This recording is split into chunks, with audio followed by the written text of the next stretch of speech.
Meron tayo loop visit oh. Ayun, blue bar. Loop visit. Kaino kaya ito?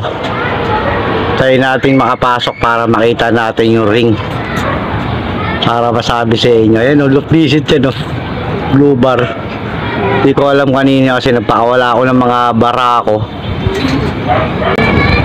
Yeah, so mga atoyong gandang hapon. So meron tayong loop visit doon sa taas eh no.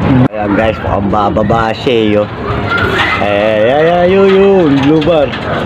Bababa siya yun. Blue bar, hindi ko alam kung kanina, hindi ko alam kung dumapo doon sa likod. Hindi ko alam saan galing kasi nagpakawala tayo ng mga stock bird natin na lalaki dahil yan yung sinasalang natin dun sa SDR ngayon. Mamaya i-recarga natin sila yung mga lalaki sa update ko kayo dito sa babae na to. Yun. Hen siya pero hindi ko pa makita yung ring kung may ring o parang clip ring, pero update ko kayo pag pumasok sa loop natin. Tara, let's go! Yan o. So mga katoyong, ito nahuli na natin yung babae, yung sinasabi ko sa inyo, blue bar, ano, na babae. So yan, recover natin. So kung kanino man to, yung ibon nito, pakiklaim naman sa akin. So ang sing-sing niya kasi, ang nakalagay, labo ng mata natin mga katoyong. Ang nakalagay, Laguna.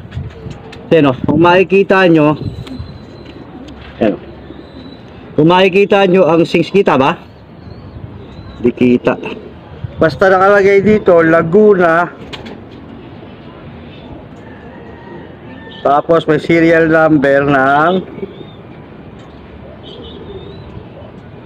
2023.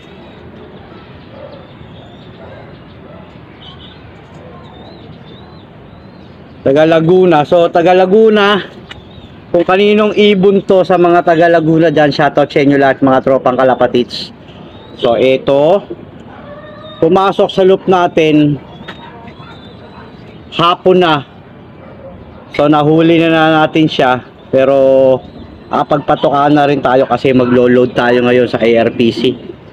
So mga taga Laguna, so kung kaninong ano to, so ito yung van number nya, yun o, 008 008 Laguna. Mga taga Laguna, siguro Laguna to, baka nagpatos kayo rito banda sa Rizal o Taguig o naligaw yung ibon nyo. So ito yung ibon, hen siya, possible hen. Yan, possible hen siya to. Handa naman tayo ibalik. So recover muna natin siya kasi payat na payat, bagsak yung katawan nyo. So guys, thank you very much. Salamat Toyong TV. Update nyo ko, PM nyo ko sa Toyong TV sa messenger ko. So thank you very much. Salamat tropa kalapatids.